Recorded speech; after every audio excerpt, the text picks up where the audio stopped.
জঙ্গলের এই আওয়াজগুলো আপনার জীবনও নিয়ে নিতে পারে। এটা শোনার সাথে সাথে দ্রুত ভেগে যান।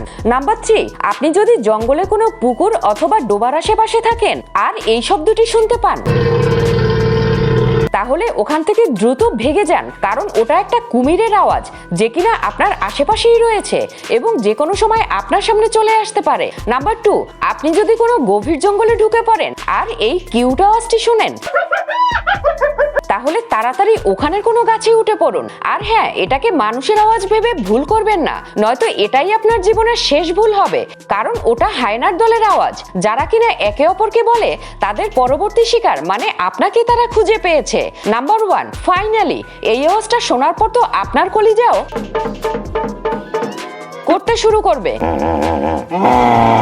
আসলে ওটা একটা জলহস্তির আওয়াজ। তার এলাকায় আপনি পা রেখে ফেলেছেন। এখন সে আপনার সাথে কি করবে সেটার সিদ্ধান্ত সেই নেবে।